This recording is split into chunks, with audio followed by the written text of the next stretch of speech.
Why everybody else at? Man, we'll be good. Hopefully they join. If they don't, we'll be good, man. I sent the link. Where's Rodney coming?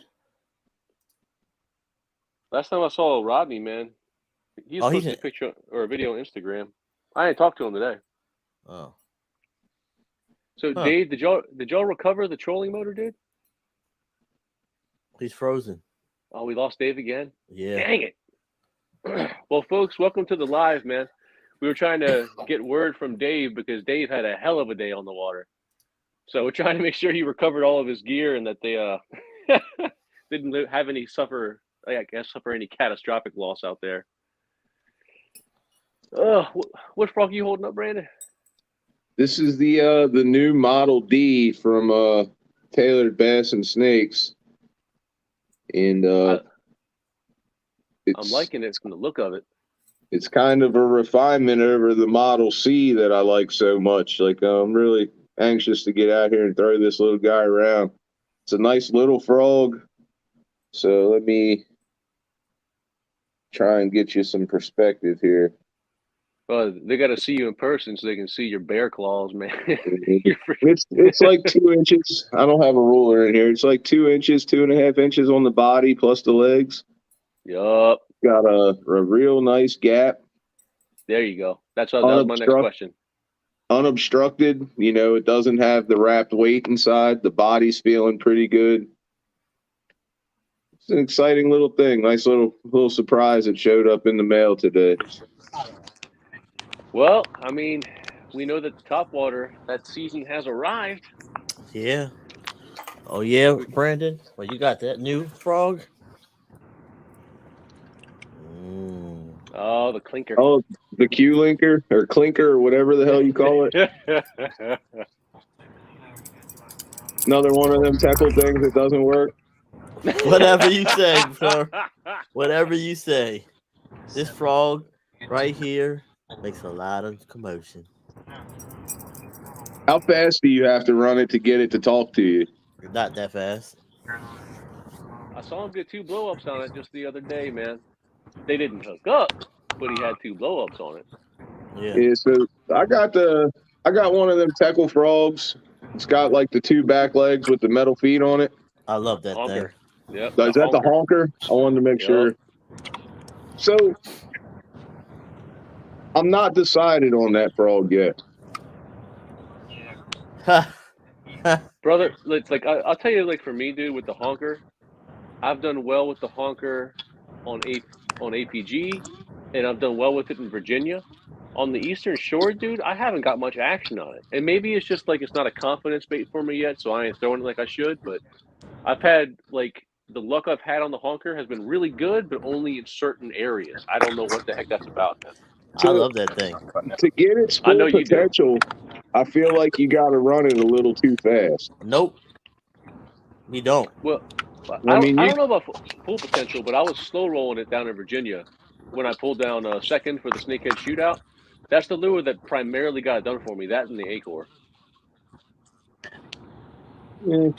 like I said, the jury's still out. I'm not hating on it. I am interested in trying one of them clinkers though, because I've been seeing the hype videos for them for a while, and I'd like to get my hands on one. So yeah, I had one I got mine last year, and I was using it, and I got some bass and stuff. But it was towards the end of the season, so the top water bite was kind of like dead. That thing was like a lucky strike. You know what I mean? So Rodney, what's up? What's going on, fellas? What's up, Rodney? I don't know. So all right, Steve. So yeah, you gonna talk about your day? Let's continue this conversation because I'll let the whole world hear it. Well, I'm only going to get into so much of that for tactical reasons, but what we can hit off the bat right here is our trip that we took as a team out to the Eastern Shore, right? That's some good intel for y'all at home, man. I know we all been waiting to hear that pop in our lives, and the pop has returned, and it returned in a big way. You can check out Dave's video over at Orange 22. congrats again, bro. Dave got his first snakehead. Little golf clap right there, dude. That was good stuff, man. His first dragon, not his first snakehead. Did I say snakehead? Yeah. I meant dragon. My bad. let's re-clarify that, because I was watching his video and I was like, man, where everybody else at? I think he edited everybody out of it. Yeah, he did. So, yeah, I'll tell you what. On in Dave's video where he catches his first snakehead of the day, that corner that he's sitting on, I was passing him as he caught that fish, and I never left that stretch of river. If you look closely, you can see the front of Brandon's kayak. I told you he cut people out. That's how you get to the front of your kayak. But yeah, like that shoreline in front of where he was, if you do an L right there, I never left that section of river all day. Yup. I think Dave said it on his video. It's like some days there's like a snakehead in every spot that there should be a snakehead. And that's how it was when we all went down to the shore and hit that, that kind of Blackwater area, Chickamaucomico, Transquicking. I won't tell you precisely which one. You can watch our videos and discern that. But man, with those snakehead were on the timber near the shoreline, right where they were supposed to be, and they wanted topwater in the worst way, man. Oh God, it was beautiful. They were hungry. They were so hungry. Hey, I'm gonna put my PayPal up on the screen for $5.99. I will send you the pin for an additional $3. I'll send you a picture of what I used for free. We'll show you a picture of what he used. Get those super chats rolling in, right? Selling frog pics. Hey, so I will say, as far as public water access goes, that was my first ever double-digit day on the Eastern Shore. Dude, I'm glad we were all there for it, man. Because that was the awesome thing. As a team out there, we were all catching, man. Boo. Yeah, Rodney, come on out there, man. We'll take you out there. Look, when I get back from Arizona, part of the team was out there, folks. Only part of the team was out there. Yeah. No, when I get back from Arizona, I'm coming out. Take off work. Yeah, I'll tell you what, though. Me and Steve, we rode together. We did a lot of talking on the way down about different methods, like plans of attack for the day and so on and so forth. And I'll tell you what the game changer was for me when I rounded that corner and saw green lily pads. That's the first vegetation I've seen of the year, and there were a couple clusters that were pretty thick.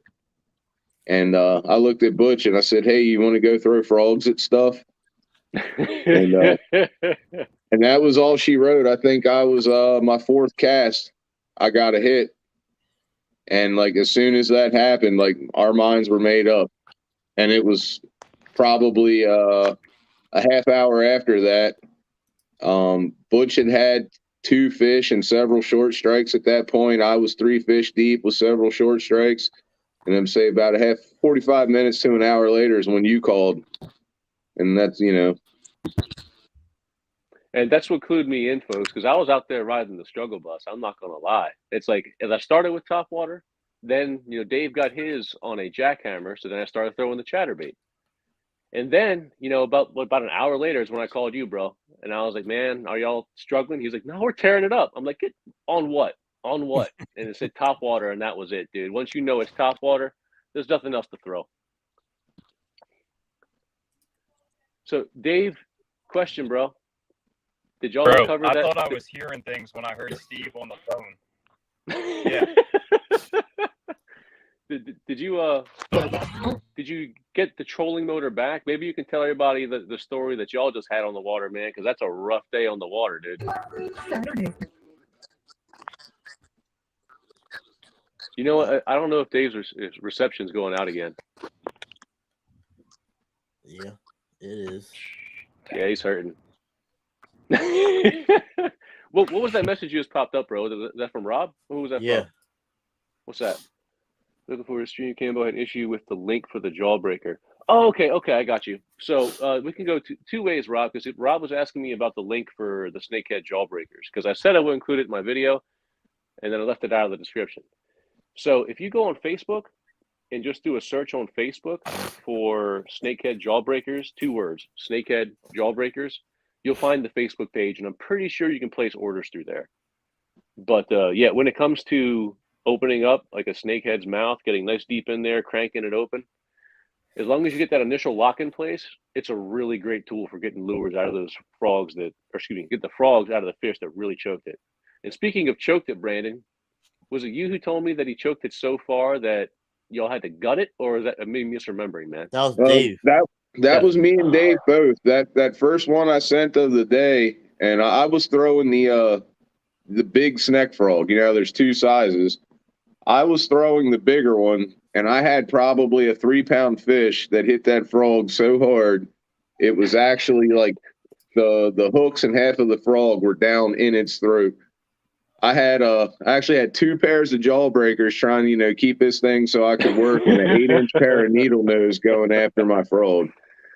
Like they were choking them, like, and it was essential because even with the tools, we still lost frogs because the fish were hitting them so hard. Like that's how good the fishing was. But man, that was an essential tool on Tuesday. It's a good problem to have, right? Oh, it's a great problem to have. It was nuts. Like, and this is why I always get on my soapbox about the pre-spawn bite. Like, you hit the pre-spawn bite on the right day, that's when you get your 20, 30, 40 fish days, and that's when they're not, it's not shore striking. They're just literally swallowing that thing because they're just so hungry trying to build up that energy reserve. If only we could get the wind to stop blowing for a little while. The only fish that I hooked even relatively close to the front of their mouth was a handful of bass. Yep. Every snakehead had the frogs choked. It was unreal. Dude, I honestly, I wish we would have kept count of how many bass we all caught out there. Because I'm pretty sure that we were well into double digits on the bass between all of us. Because I got 4 or 5 to myself at least, maybe 6. I had 7. Yeah, that's 2 of us right there already. I love that river. God, I love that river. Oh man, not gonna lie to you, man. It's the first time it gave up the goods to me. It's got me looking at it different. I've caught fish there before. And you'll hear me say all the time, man, it's the hunt that does it for me anyway. Snakehead are the only fish I don't take an L. I don't feel like I take a L if I get skunked. But I've gone down there, I've caught fish. Now the trend continues. Unlike you guys, I didn't catch any sizable fish, but I caught a lot of fish, and that's a win for me. But yeah, definitely a first for me. It's got me looking at that river just a little different. Let's show them this picture. That's the jawbreakers. I mean, it's not choked it. I got it out, but yeah, there you go. Yeah, and I mean those jawbreakers. I tend to insert them deep into the mouth because, like, a snakehead's mouth is so hard all the way down its throat that, like, the lips aren't the only anchor point you can use for those 2 arms that spread open and lock in place. You can go deep into their throat, and I think actually by doing that, you run if you care. I mean, some people don't give a damn, but if you care, I think you run a lower risk of hurting the snakehead and hurting their jaw if you take it farther down in, because then you're not putting so much pressure on like the front part of the fragile part of the jaws. You're doing it deeper in the mouth, and it still opens at the same angle. You still get the same amount of like room to maneuver in. So, what water temp are you fellas talking about? 100% freshwater or seemingly a little behind, right around 50 in the fresh. Yeah, and like, I don't know if it's necessarily a difference between fresh and salt as much as it is a difference in the river systems or water systems and the depth of the water there. Because these rivers that we're fishing over on the eastern shore are in the low 60s. When we were out there, we were reading low to mid 60s. I think in the afternoon, it got up into the mid 60s. I mean, almost upper. And that's, again, because you're dealing with that shallow water and a dark bottom over there. So the dark bottom absorbs this extra, sunlight, the extra heat, and the shallow water lets the water penetrate more deeply. So when like, people who haven't been to Blackwater type rivers, they don't really understand that it's almost uniformly shallow. Like, literally everywhere out there is like between 1 at most 4 feet deep. Most of the time it's right around 2.5 feet deep. in these rivers all the way across. And well, except for maybe like a very small channel. But then you look at rivers on the western shore, they're much wider, they're much deeper. You know, it takes a lot longer for that water to warm up, which is why like the eastern shore bite is usually about 2-3 weeks ahead of whatever's going on the western shore. So just to give you the kind of background on what causes that kind of difference there, because I have seen some caught on the western shore on top, but nothing like the action that we had on the eastern. At least not that I've heard of. What about you fellas? You heard anything different? Now, Wednesday, coming off of that high from Tuesday, I went out again on the west side. I took my boat, which has a really nice graph, and I went and checked on some things. I was in the Middle River area. For anybody that cares, I was at Dundee. You know what I mean? It's no secret. It's no secret. But I was really surprised when I was running around some areas. I saw a lot of 63 and 64 degree water. And at one point, I went out towards the big water.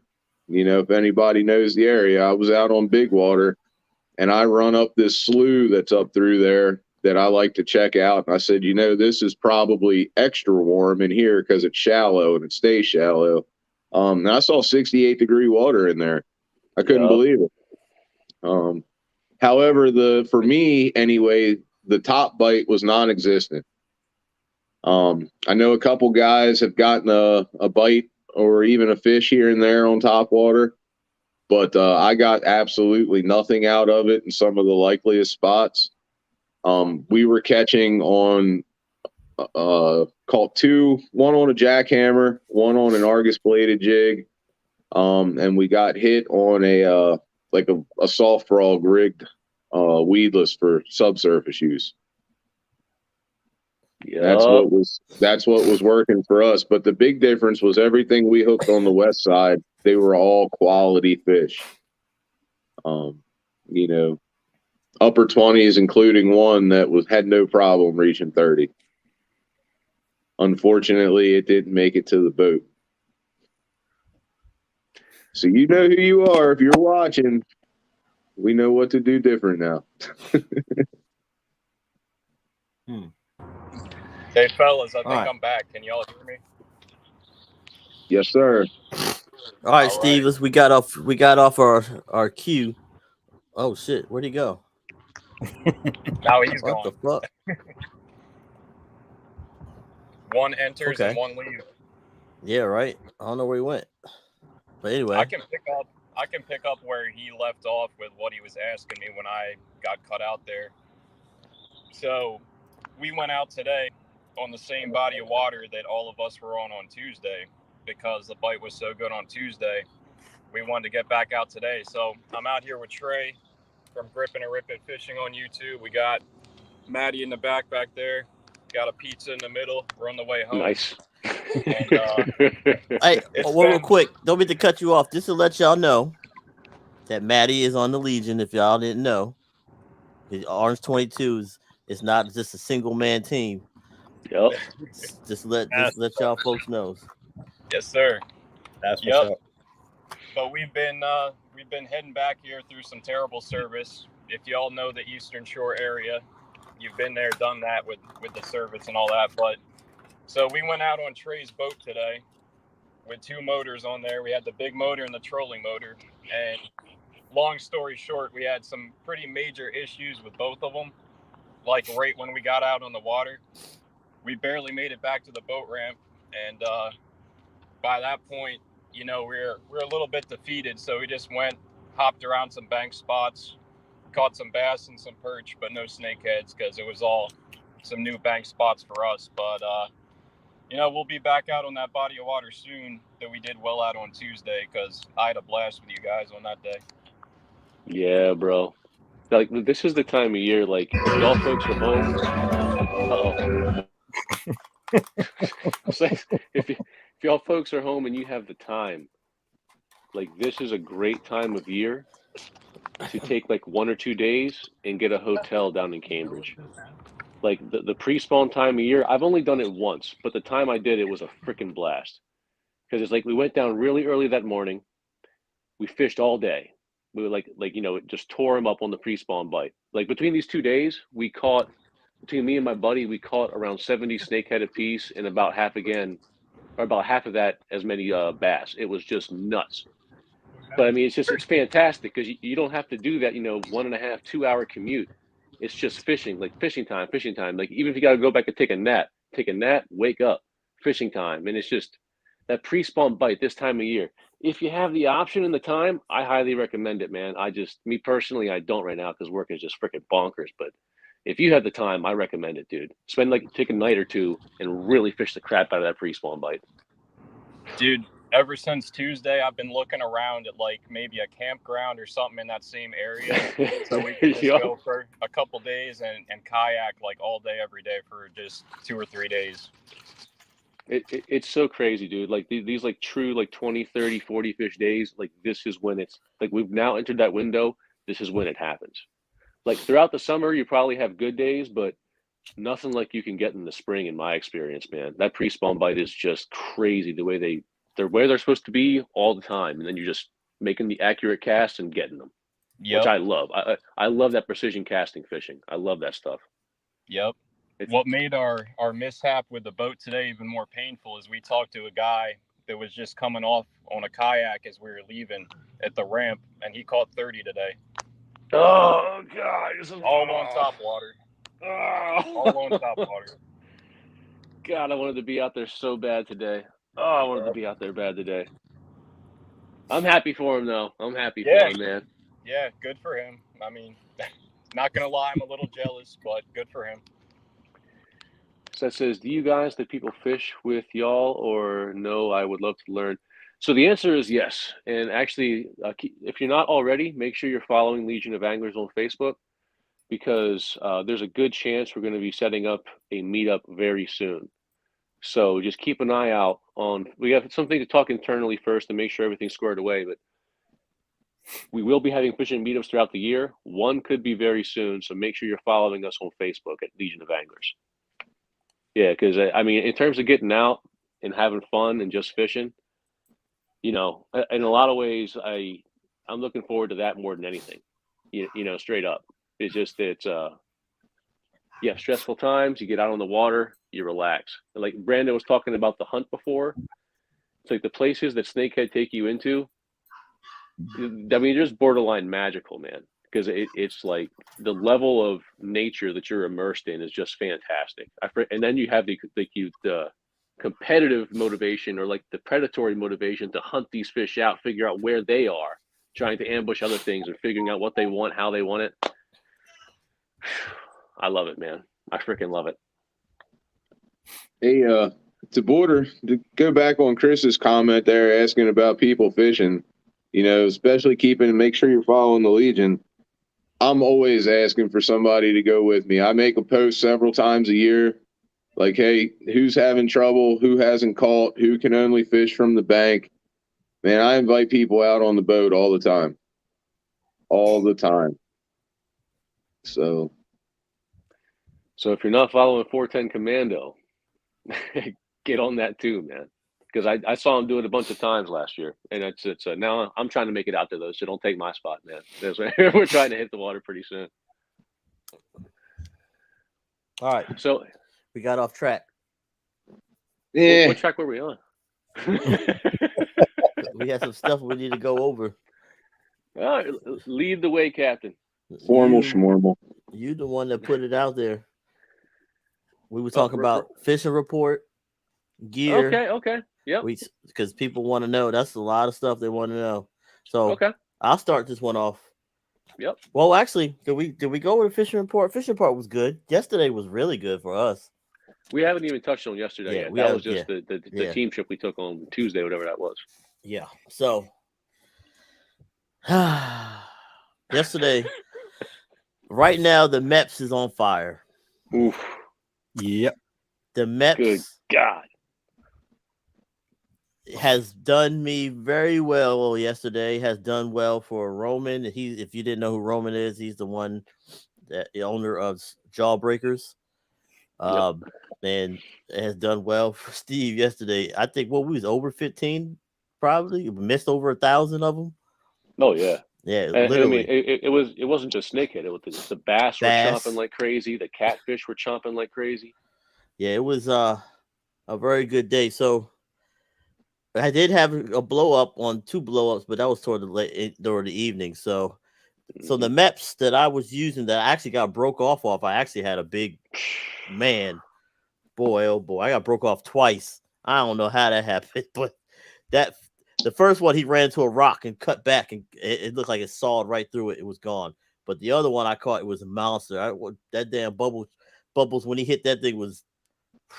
Man. The bubbles were at least as big as like a trash can lid, man. Yeah, like they were everywhere. I set the hook, he moved, and it was gone. Goodbye. Can't catch them all, but so the MEPS I've been using, I was using the Bronze Slammer. I'll take it out. That's what I was using too. The Bronze Slammer is actually pretty good. I'm not gonna say the hooks have been upgraded. The fact that I'm kind of real picky about bigger hooks now, because if I'm not keeping the fish, I feel like some of the bigger hooks are damaging the fish's mouth sometimes. So I know people want stout hooks, and I get it, but sometimes if you're catching like fish and you want to let them grow, and you fucking their mouth up, it's my bad. You messing their mouth up, they might get an infection or whatever gets in there. So I kind of like the smaller hooks for me, but they got to be stronger to last. So that's my issue with bigger, stouter hooks, because especially if you're using it for bullseye down in Florida, you know what I'm saying, you got that big hook and you hook them in the top of their mouth, it's a wrap if you get it in the right spot. So something you didn't know, and you can do that to Northerns too if you get the right spot. So I mean, what Rashawn's talking about there, if you don't know, especially for the bullseye, like he said, a lot of guys down there who really love the species, they won't even use topwater frogs because they know that those upward facing hooks is very easy to penetrate the brain of a bullseye relative to Northerns, just because of the way their mouths are shaped and how the proximity of the brain to the roof of the mouth. So it is weird. Like, it's like, from what Rashawn's told me, it's like guys will hook them down there and immediately kill them. Like, it's almost like you shooting them and like they're instantly dead, and then you're just kind of skateboarding them in across the water. It's kind of a wild fact, man. I was really surprised to hear it. Yeah. So that was the MEPS, and of course Brandon's favorite. This has been killing too, for what I've been heard. the SS. I keep saying that. The American Snakehead Customs Baby Cobra. I had to make this one for me specifically. Been killing. That's the color. That's the color of mine too, man. So I'm trying to think. Was it? I ain't gonna lie to you. I tried a minnow because I was just trying to try it out, and I didn't catch nothing on the minnow. And I said, "Yep, I really did put it up." And I started throwing the MEPS, and it was over. So, but that's unfortunately right now. Some things are a little behind schedule, but so we might miss this magical window. But there's some stuff coming along that I think you guys that like throwing MEPS and things of that nature that you're gonna like. I already know it's on the way. Yeah, we got it on the way. I was looking forward to it. I can't wait to try it. I was hoping it'd be in my mailbox today, but yeah, I think it's gonna get here just in time to hit the tail end of it. So I know everybody. I'm real big on Berkley X9. I like Berkley X9 and X5 for everything. I don't lose nothing on damn Berkley. I just what it is. Brandon, I know you don't like it, so I don't know, but I don't have any problems with, and I've never even used it. I'm just not going to use it because you like it so much. And the good thing about it, if you can go to Walmart and get it, you can get X5 in Walmart for $10, way cheaper than at Bass Pro. So he's looking out for you. He's lowering the price to make sure that you keep playing. Yeah, that's all. Yeah. So I'm a really big fan of it. I like how it comes off the spool, and it's really good. It's really good abrasion resistance, and I've not lost any fish on it. So, except for yesterday. No, I wasn't using that. That's what's crazy. So I had this other line on there. I bought this reel I bought the Shimano Calcutta DC from one of the flea markets last year, the one out in Rosedale. So I left it was a brand new line on it, and there was nothing wrong with it. I stored it correctly. I put it on. I was catching fish all day on it. And then all of a sudden, it started going bye-bye. It's just everything was snapping. I was like, yeah. Now I stripped it all off and said, forget it. Yeah, so that was the right call. Steve will tell you, I had that fish and it got off. You know what? Like, I have no quarrels buying used equipment, especially when you can buy quality used equipment cheap. But I will not buy a reel. Like, if it has line on it, that's cool. But I will not use it. Yeah, he can tell me he put it on 2 hours before I bought it, and I'm going to come home. I'm going to feed it to the line stripper, and I'm putting all new line on. You know what's crazy? It's crazy that when I looked at it and I stripped it off, it's never been used. You could tell when I was looking at it. I actually still got it in the garage. I was like, man, it ain't never been used but me. But that was my fault. It's never been used, but especially with braid, like it's just one of them things. Like, I don't know who did what, and so like, who knows? Like, it hasn't been used, but how long was that line sitting before it went on the reel? You get that braid gets to a point when it gets a certain age, you start tying knots and sink them in hard enough, you'll pop them just like that. Then could very well have been what you've dealt with. The other thing, some people like to tension that line on their reels pretty good. You heat it up. You see guys when they heat that line up as they're tensioning it on the reel. And we did some. You shouldn't do it, but people do.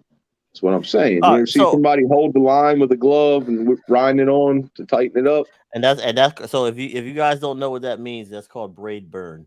So also you can get braid burn if you don't lubricate your knot with some kind of water. If you're tying your Palomar, you can braid burn your knot, and you can braid burn your knot if you're doing leader braid to leader. So it's always good before you do the tension to lube your knot up so you don't get the braid burn. Otherwise, goodbye. Yep. So, but yeah, I mean, as far as the line goes, it's like I think I was watching Trey's video today over at GNRF, and there was one point where he was going to cast his baitcaster, and I think he cast it off his jackhammer. Like he went to go cast it, and then right at the point where it comes off the spool off the baitcaster, the line kinked up there and cut itself, and it looks just like the kind of like Suffix or Power Pro I used to use, because I had that happen like 2 or 3 times. Oh my god! Where it would catch coming off the spool so hard, like so violently hard. Like sometimes it broke, sometimes I was just like, oh my god, like I'm like, this line is going to be completely destroyed. I've never had that happen with X9, never. Yeah, so that's another thing. Like I know a lot of the rockfish jiggers. You like Power Pro. I mean, you're not going to get that bad when you're jigging off the Power Pro. But for fishing that I've been doing, and I know other people, it's opinion. So don't go off of whatever. It's everything we give y'all is an opinion of what we like. But if it hasn't failed for us, we're just passing the knowledge. Whether you choose to take it, that's up to you. But I have had braid bite in my reel with Power Pro, and I have snapped line.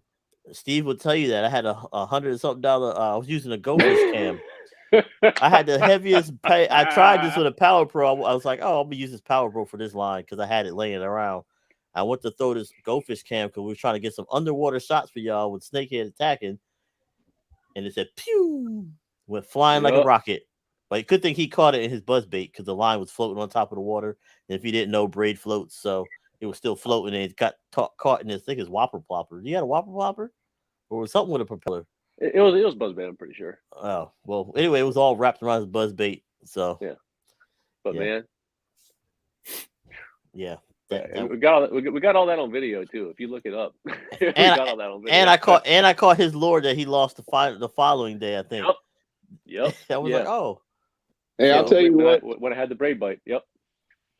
Last year, I to piggyback your story, Rashawn, I had the same thing happen. I had braid bite, and I casted a brand new American Snakehead Customs buzzbait at a well-known location, and I blasted this buzzbait out the river. First time, just took it out of the package, tied it on, and it went out about 30 yards, and the line just stopped, and all you heard was a pop. I just watched that lure just sail on down the river. And then about a week later, J.R. Witzel makes a post, and he's like, "Hey, did anybody lose one of these?" He followed the same line that I did, and ended up hooking it through the eye with a crankbait. Jeez, man, through the eye. So that's so Adam, who spelled Dival wrong. Did he spell it right or is it wrong? I don't remember. He said J8. The what's it? J8 grand? Is it that? What's it called? I don't use it. I've never heard of it. I know what it is, but I had people. Some people like it, and I guess he said he likes it. So, all right. Yeah, I haven't used it yet. Yeah. So there's a bunch of brands out there. I mean, you gotta try it if you feel comfortable. Like you said, it's confidence. So you gotta find what you figure what you would like. You know what I mean? So. Also, I'm gonna take a minute. Thanks, Dominic. I appreciate you. Nicer than all my teammates here. What comment was that? I'm missing comments. Oh, he said, "I met you." Yep. Oh, hey, that's the first good thing I heard from about Brandon at the boat wreck. Because I tell you what, folks, you go fish with Brandon on his boat. Be ready. Somebody's doing something stupid at the ramp. Yeah. So the other thing I think we were talking about gear wise is rod. Steve has his rods. I have mine. Brandon has his. And Rodney probably have a raggedy ass eagle line because it does.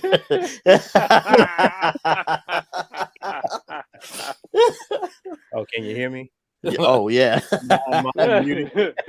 So this past week so far I'm a real big Backyard Customs and JLS rods, and most of my I love them two guys. They are great people for me, and I mean Steve is awesome, Ron is awesome, and you can't go wrong. I mean everybody has their rods. That's my opinion for me. Steve has Caddy Lynn, Brandon has Evergreen, right? Evergreen International. And Evergreen is a good rod if you can find it, because it's a JDM rod. So, and they ain't cheap. And Rodney has a mixer. So Rodney likes to go to Dick's and get he's so motivated. He wants everything to match his uniform. So he goes and gets all the camouflage, digital camo. You won't find nothing. You might find a hat. You might find a hat. No. Talking on rods, though, I did get another rod this year.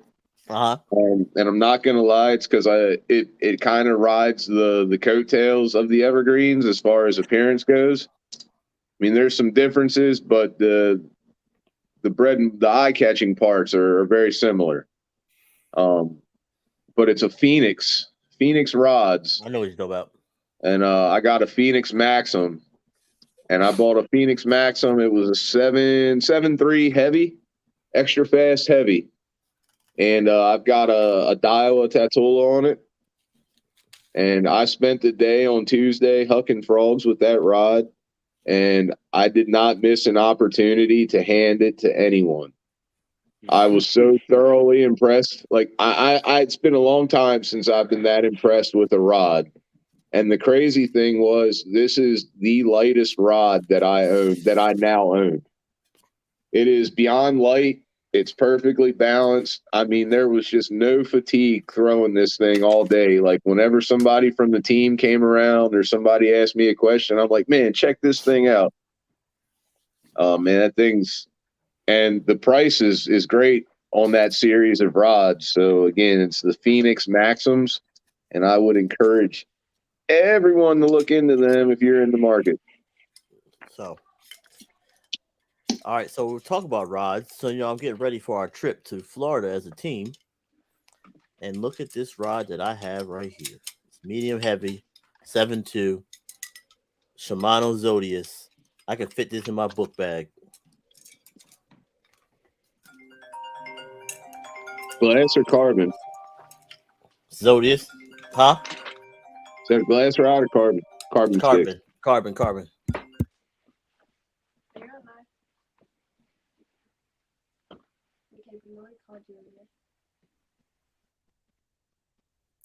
I don't know if he muted. Yeah, he did. Sorry, I'm talking to my daughter. You should. Yeah. Like, you seriously are? That's what I was just doing. Yeah. So right now I'm on FaceTime with my daughter, and she's looking at a chinchilla at the pet store. So anyway, get the chinchilla, Layla. Okay. Bye. Oh Lord. Man, you just quick with saying yes to a pet. Or did they brief that on you? Huh? You already talk about that or something? What? My bad, baby. Come on. Adrian. Hey, y'all. Hey, y'all. Oh, thank you, baby. All right. Excellent.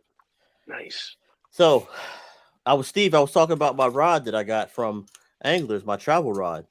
Look how small it is. Yo, that's crazy. So this is that's like for real small, man. That's what she said.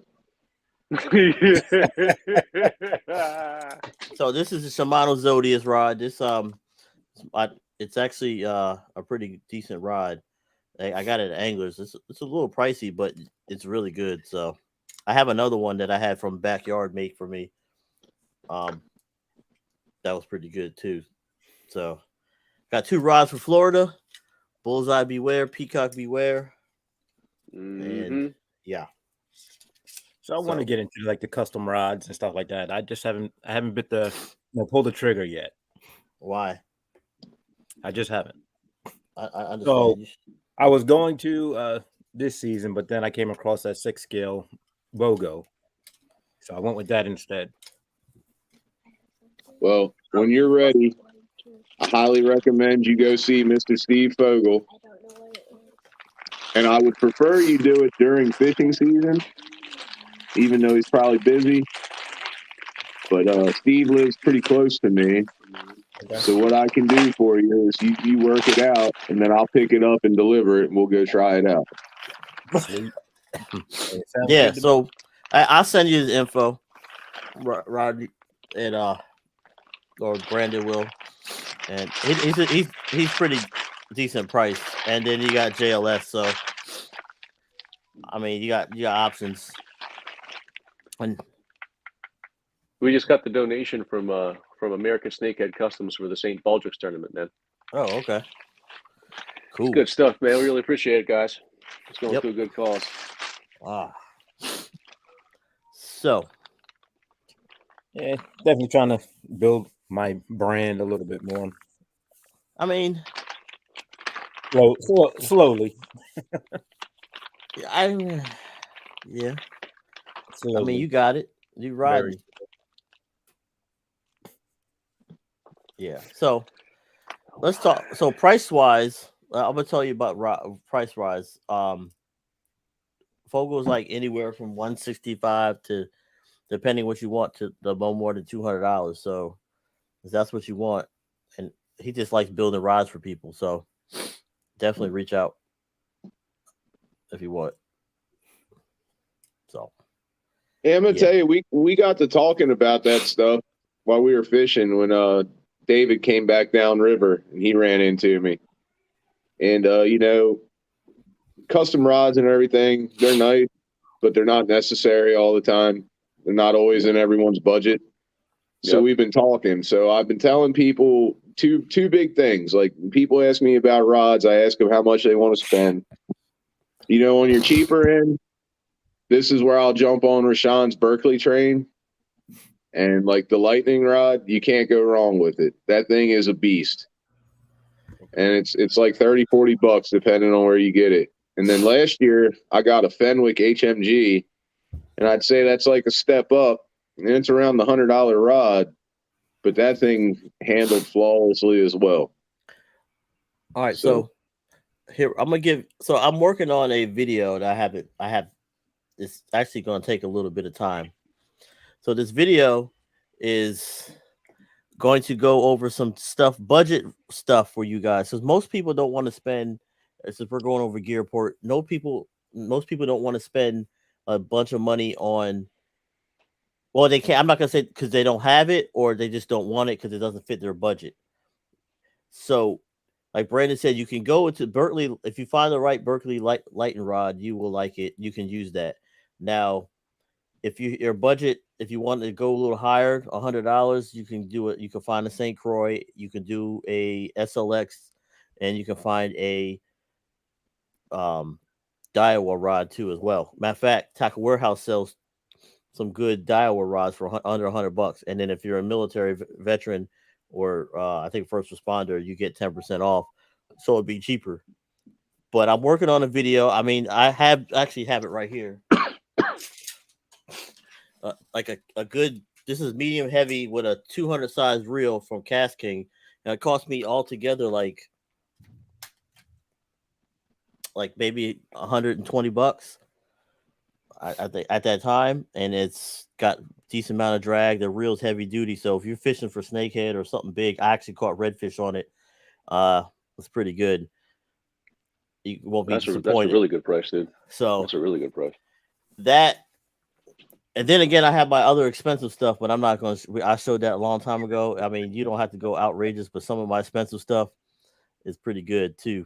But you don't need all that if you want to fish. If you just want to fish and have fun, you can go to Bass Pro, get you a nice combo, go to Walmart, and other that. So, hey, let's see what we got here. Somebody said, "What weight lures do you like? Half, 1/4 ounce, and half ounce." Quarter and 3/8. Yeah, that's where I land on it. Quarter and 3/8. I don't have a preference for one because it's something. If I had to drop down to finesse style, I had to drop down to finesse style. I've thrown lures all the way up to a 1 1/4 ounce chatterbaits, the jackhammer. So you just got to find the right rod that's going to hold it. Because you don't want to go lean back and whip it, and then that tip snaps. Because you can do that. So, yeah. Let's see. What other questions?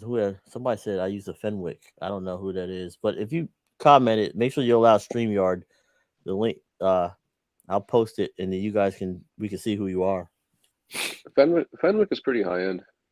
And that Fenwick HMG is a sweet rod. I'll be honest with you. It's not something I was in a hurry. Like I'm in a hurry to get rid of now that it's not in main use. But that's a great rod. And for $100, I feel like you get a lot for your money. You know what I mean? That could very well be somebody's upper end rod that lasts a long time.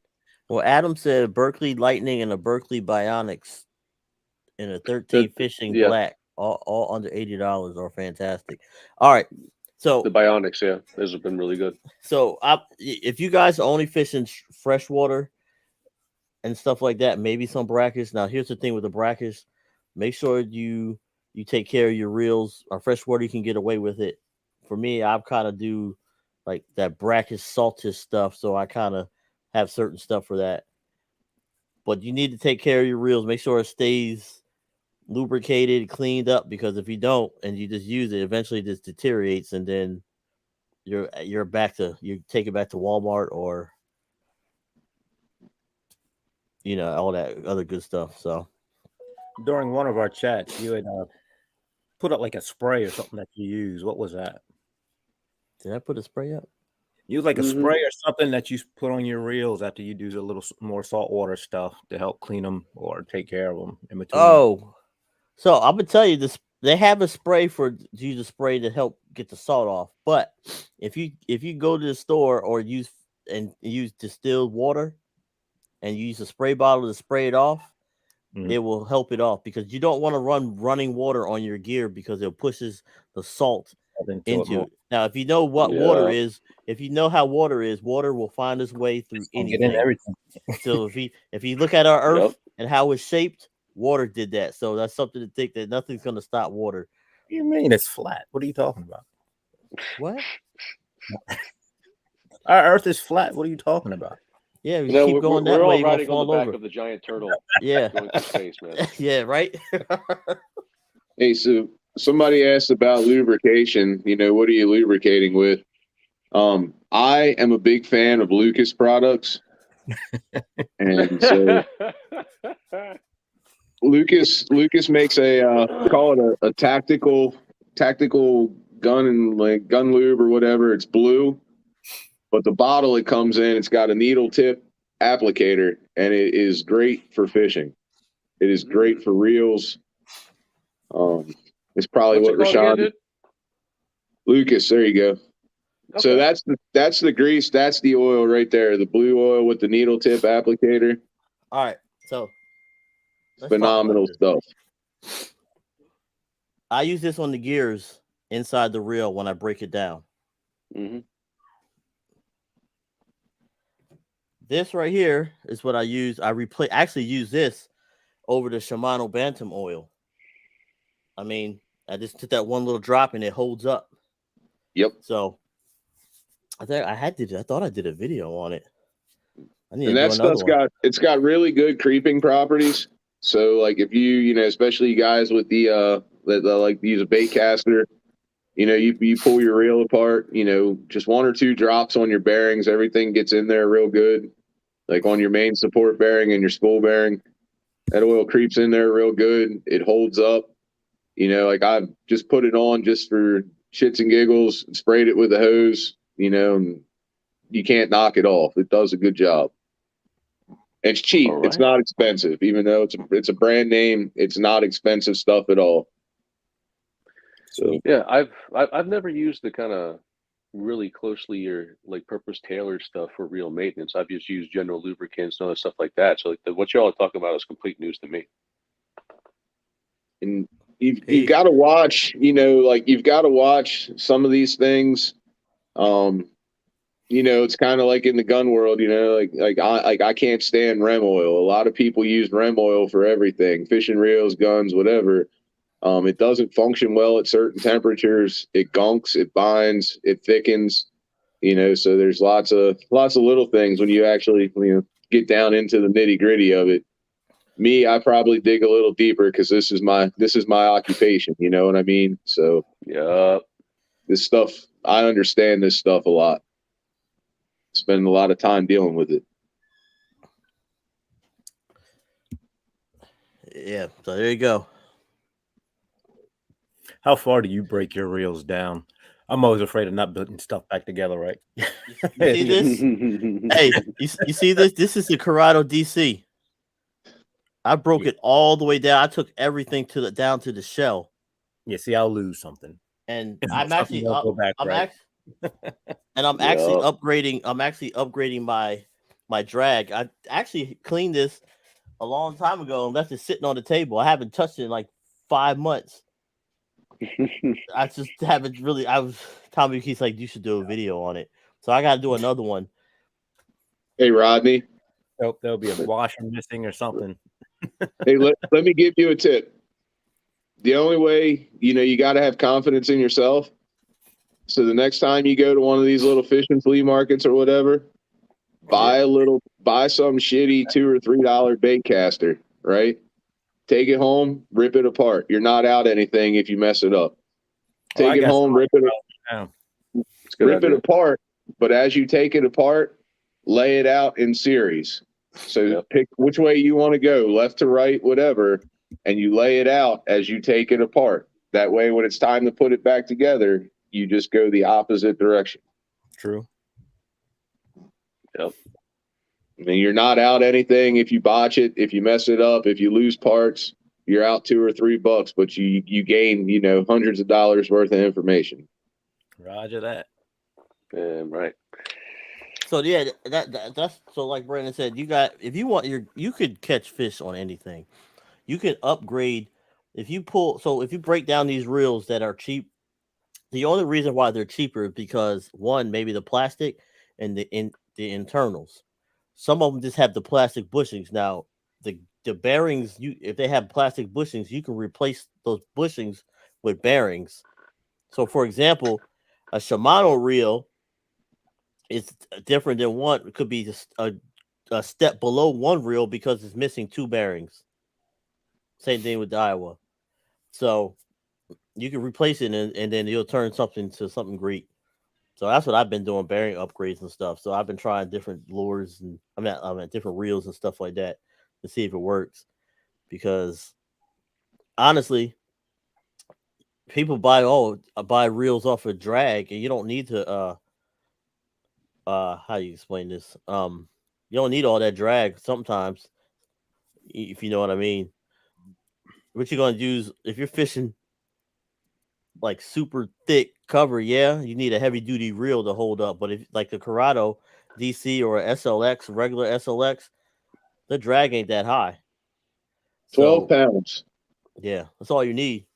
Because you're not fishing for anything like super big unless you Brandon fishing for giant cats and maybe and maybe Steve get lucky and catch a cat too. Catfish King over there.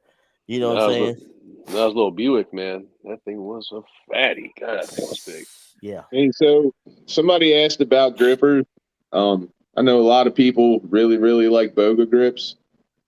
Boga grips always scared me away from them because of their price. Not gonna lie, I know sometimes you get what you pay for. They allegedly can be certified, blah blah blah. But for what it's worth, the grippers that Addiction Bait sells, the Daryl sells over there with Addiction, they're awesome grips. You know, mid-range price. They're like $30, I think. But they got a lot going for them. They have a scale. It's fairly accurate. The grip spins 360. They come with a tether cord and a carabiner on them, so you know they're always ready to be latched onto something. You're not going to lose them. And out of all the stuff I've used when fishing for snakehead, anyway, they're the ones that I would recommend to a lot of people right now. To the average person, you want to get fancy, go with Bogas. They got a real nice jaw profile. It's real easy to get it in their mouth. For whatever my opinion's worth on that topic. I like the Boga grips. I haven't had a fish come off of yet. Now I had the Boga grips come out of my hand.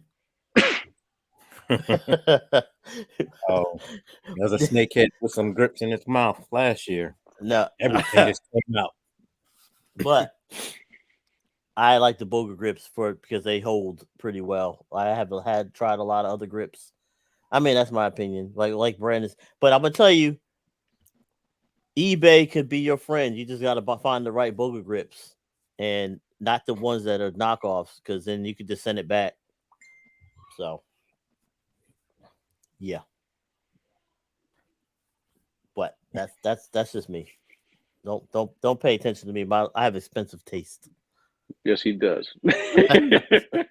I like all my. I don't like to buy something. I have everything that I had spent money on. I don't like to buy something and have to go back later and try to fix it or stuff like that, because I have done that and it's a pain. And then they'd be like, "Oh, you bought a month. It's only a 1 month warranty." No. So there was a company called Redline that made a set of grips. What happened to them? They were probably some of the best grippers ever made, and I'm here to tell you, like, I don't know what happened to them. You can find some of them occasionally if you go searching the interwebs, but they were great grips, but they're just not readily available anymore. But Daryl's, you know, for what it's worth, I tested his out last year, fishing the MCC, the Monster Cat Classic, and I hung several 50 and 60 pound fish on them, and they shined like a rock star. I usually like to use the Love grips with catfish, but I put Daryl's through a hell of a beating, and they took every ounce of it. I let them sit outside all winter on the boat. You know, I fish all those winter tournaments, so I don't put anything away. And broke them right out on Tuesday, and they worked like they were supposed to. Look who joined the party. Slayer's Old man himself. Look at his cat nap. Oh, the immortal. What up, fellas? Hey, so What's going on, bro? I didn't go over this. So now out here in Edgemere Bait and Tackle is now open. It used to be Furl's, may God rest his soul, great guy. Had it was been open for years. Now Brian Poling took over. He is now Edgemere Bait and Tackle. He has everybody's, and he's still almost everybody's lures in there. He's got what Brandon just showed you. I don't have one here, do I? Nope. I put it in my box. He's got that. He's got O-lines, high octane. Hopefully, he'll have real All-American fishing custom baits in there. He's got some of my JDM frogs in there. So if you want to get it, it's in the store. If you guys want to fish with minnows and be the minnow king and beat Steve, he got the snakehead destroyers in there for you guys. He got the little ones for the crappies. He's got Jones's lures for you stripers. Who else he got in there? Well, he pretty much got everybody that's local. Pretty much all their stuff is in there. So if you can't make that trip, you got Edgemere on the west side. If you can't make it all the way down to Annapolis, you can go there and get all your stuff and find all information out. Lots of exciting things happening in the fishing community. Yes. Sports, a lot of growth is occurring, and I really like it. Yeah. Really, really, yeah. As long as everybody stick together and we have good times, we'll be good. So, yeah. But I'm trying to think, did I miss anything for him? I told him I'd tell him. He's got a raffle going on for a rod that he had from Backyard Customs made. So if you stop in there, get a couple of tickets. I think it's going to a charity or something like that. So it's got a raffle going for that. If anybody was interested in a Backyard's custom rod, I do believe he's got a few left on the shelf. I think he's got one left. He had a few. I know. Yep. I know he had a few. He's going to be stocking a handful of them. Now, the only thing, you buy one from there versus ordering your own direct, the literature on the rod is going to be a little different. Yes. It's not going to say built by such and such for or whatever else you want on there. Steve rods usually say built by Steve Fogel for and has your name. You buy one from a shop, it's going to have a shop's name on it, I believe. Then you can support the world. Can't see it. If you can see it. There you go. And it's pink. Of course it is. Yeah. So when you gonna take that Red Rocket fishing, man? I feel like I could make a day having fun with that. I'm not. It's only ever going to see shit with Snakehead Slayer in at the CBBT. That's all. That's what it's built for. That's what I'm designing it for. That, and that's where I was planning on spending most of my time in it. Down in Virginia, chasing some fish. He know what I'm talking about. That's why he's shaking his head. I cannot wait. Man. I should have been, yeah. Everybody going. Yeah. I can't wait. I got my trolling motor coming. I'm going to have Torpedo on the back, spot lock on the front. And I'll have a sail mast on it. It's going to be like a real, no, I'm joking. I ain't going to have all that. So, bro. Yeah. So what do we? Oh yeah, events, Steve. We talking a lot of stuff. We ain't really. We got to go over events. Let's go over Catch 22. All right, before you start, fellas, I got to take off. I got to get myself ready and go to work. All right, buddy. See you, fellas. Peace. I actually got to get off here too, bro. I got to go lock up kids, man. Oh, I'll see you in a minute. All right. I'll finish All right, the y'all. next 10 minutes with Rodney and Joel, and then we'll shut it down. Actually, we'll give it 5. Roger that, man. All right. All right, fellas. All right, brother.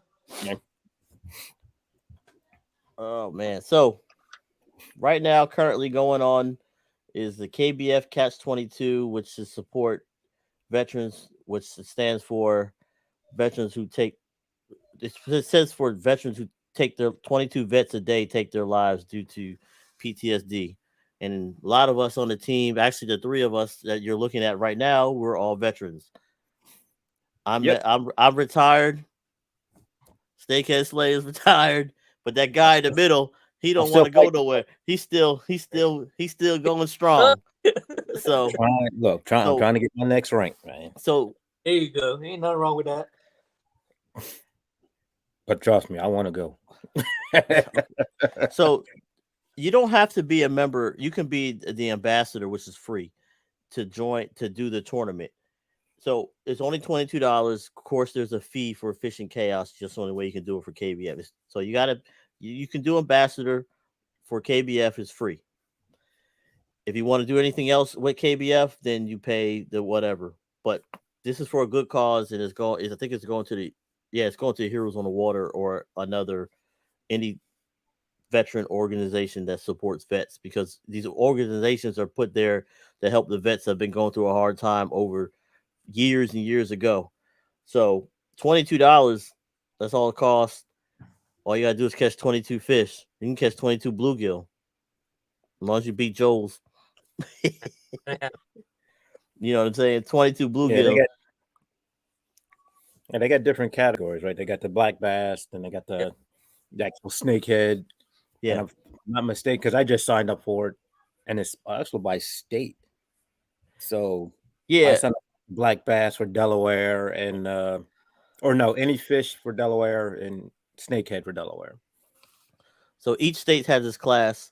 Now, each one they have a black bass for that one specific state, and then it has any for anywhere in the state, anywhere in the nation for fish. Now, for you guys that hunt snakehead, there's just you can do just snakehead only, and catch 22 of those. And can you do it? Is the question. I got 3 posts. I got 3 posts from the other day. I just wanted to post this to see, how it worked through Fishing Chaos and all that good stuff. Yeah, because I only did one tournament last year, and this is only, I just want to see how it worked. Yep. So that's really it. It's just going to a good cause. It's not going anywhere. Anywhere else. Like nobody's pocketing it, but it's going to a good cause to help the vet. So make sure you sign up. If you don't catch 22 fish, it doesn't matter. It's still going somewhere. I'm trying to think what else did we needed to go over. Did we miss anything? Really go Tuesdays. Me and Joe will be going on doing our Tech Tuesday stuff. Is coming back, so we'll be going over gear for salts, fresh, whatever other stuff, and make sure y'all stay tuned for that. Legion doing big things. We got a lot of other stuff coming up. Hopefully everybody's happy. And did I miss anything else, Joe? I jumped on here late, so I don't know, man. I was just trying to make sure I didn't miss anything. I know a lot of people want to hear a lot more gear stuff, so or in technique. So the next Legion Live will focus on that and try to get you some videos on certain stuff, so we can make it more. Now, you guys want to be interacting more? Just make sure you go to Facebook and it had / StreamYard. I'll put the link on the side so you guys, or put it across so you guys can click it and allow StreamYard access, because some of y'all comment and I don't know who is talking and I can't see who it is. So we can't give you that one-on-one knowledge, and he can't give you the one-on-one knowledge about how Eagles suck. So let me keep it clean. He said, "Is there any Legion open to join?" I see. Yes, Dom, it's coming up. Stay tuned. Make sure you follow. Well, I think you following us. We got stuff coming up. So yeah. So I see Dante asked about if anybody caught a snakehead on fly rod. I know there's know, several people in the group that does. But yeah, that's one of my goals this year to try it. I got a kit rod. It's not much. It's a 7/8 weight. So that answers his question or not. But there's other people out there catching them. So my fly rod is a 10 weight. I'm trying to throw that in like grass. It's a 1-piece 10 weight at that. So I'm a frog with it. Can you frog with a fly rod? I've seen it. I've seen videos. Well, I'm about to try it and see what happens. I've only thrown it a couple times, and that was just out in my yard. I haven't even put it in the water yet. It just feels weird. This is my first fly rod ever. It feels weird. He said I used a Sage 8-weight. God damn, Sage is expensive. Jesus. I want a custom one, but yeah. Hey, so yeah, we were talking about gear. What is your favorite what is your go-to right now for fish, for anything? Snakehead, bass. Go-to. Because mine was the MEPS. That's what I've been using. Oh man.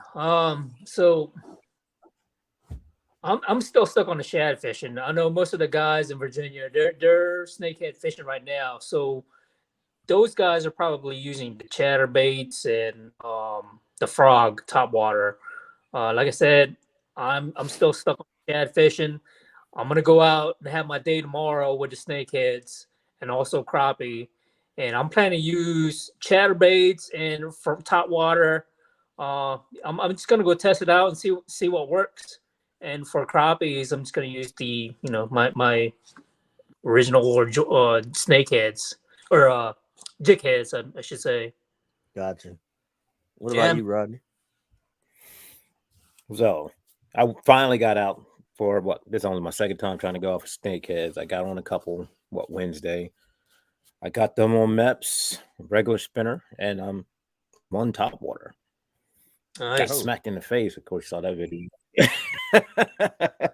He's like it. But other than that, I've been doing a lot of ultralight. I picked up that ultralight reel, rod and reel from the Expo. I can't remember where exactly it was, and I just been playing with that a lot.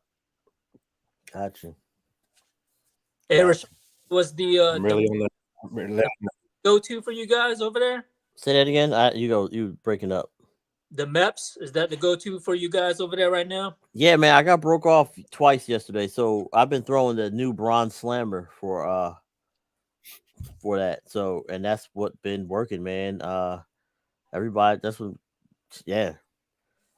MEPS. Okay. Right now, the grass hasn't came up yet. Once that grass is up, it's over. Exactly. That was the question. Is like, are you guys getting a lot of lily pads or grass over there right now where you can't throw the MEPS, but it sounds like it hasn't grown yet. So, well, on the eastern shore, yes, but over this way, no, it's not. Where I'm fishing at, the grass is growing on the edges, but the pads ain't came up yet. Yeah. So yeah, I mean, it only takes a day or so, and them things already be on top of the water, kind of open up. So yeah, but that's been my go-to, the MEPS. I don't know, man. The number 4 and number 5 has been money. Yep. And they've been wanting it. So now you throwing straight MEPS or is it modified with the single hook? Swim bait. The Bronze Slammer? Yeah, so it's not the modified one. No, I actually like how this looks because what they added on this little flash to it looks, when it's spinning in the water, it looks like a tail fluttering. So it's pretty good. And then I used the regular what's the Aguila dressed one with a chartreuse on it. So that's about it. And spinnerbait works. But other people been getting them on top. I got 2 blow-ups yesterday. I really haven't been throwing top. Maybe I normally start throwing top right a long time ago, but I just haven't been doing it. Have you tried the Blade Waker? It was crazy. That's my favorite, one of my favorite chatterbaits. and I had it for like forever. I just haven't thrown it. Yeah. I've been between that and the jackhammer. The jackhammer is my other favorite. The jackhammer is money. Between the blade waker and the jackhammer, I was like, I don't know, man. I got a whole bunch of chatterbaits, and I'm trying to figure out which one I would like and which one I don't like, and Yeah. I never throw the ones. I still got stuff sitting in the plastic. You know what I mean? So because it's hard to put down the jackhammer. Yep. It's just what it is. Have you thrown the invasive broadsword yet? I don't have it. It's a big. It's got a big blade on it. It's but throw one just to see and feel it. I have the big blade for. Well, I got a couple of chatterbaits that's local. I have American Snakehead Customs. I have the High Octane. I think I have one chatter from Invasive, and then I have some. And they have Good Lines, Laurel Company chatter. But then I have the Z-Man Big Blade. Yeah, and that thing is insane. It's massive, but it works. Yeah, try the invasive broadsword. You feel it all in the water. You just watch a rod. It's crazy. I feel so when I fish with chatterbaits, I'm only throwing on glass rod for a reason. And the glass rod has better vibration, and you can just feel it. Once that rod tip stops, I'm setting the hook. Yep. It's crazy because you might set a hook on a log. So, did he freeze? Who? Oh, I just see your face with your eyes closed. Can you hear us? I can hear you guys. Yeah, but you're just frozen on the screen. It's not a good pick. It's not a good pick either. Oh. There you go. There you go. That one pick you had when your eyes was closed. So, so all right. So Tackle Blade. Somebody they asked about the Blade Wakers. You can buy on Tackle Warehouse. That's where you can get them. Yep. Yeah. That's But funny, I right? love it. I actually use. Go ahead. I was gonna say then. Hideki, he's coming out with another one, right? You have one. No, it's the Q-Linker or something like that. Oh, this one. There you go, boy! I cannot wait to get that one. What do you think about that? I love it. Yeah. But check this out so you guys can see. What is that? There's no weight on the bottom of it. Look, it's different. If you know Teckle, it's a little wider frog. It's not as thin. Yeah. And then you got this. Now I had a blow up on it last night for the first time. Me throwing it. I mean, I threw it. I had it last year and I was using it, but is it louder? Yeah, it's extremely loud. Okay. Somebody said they are cheap on Tackle Direct right now. I don't know which ones he's talking about. But somebody said, have you tried the Cycle Bait by 10,000? Yeah, I actually have that. I just never really use it that much. I just throw smaller baits. Whoever asked me that, Torres. Yeah. That's the thing, man. So when we come to this video, like a lot of these questions that I had, where did Joel? You still there? His face is froze again. I think we lost him. I don't want to do him like that with that face.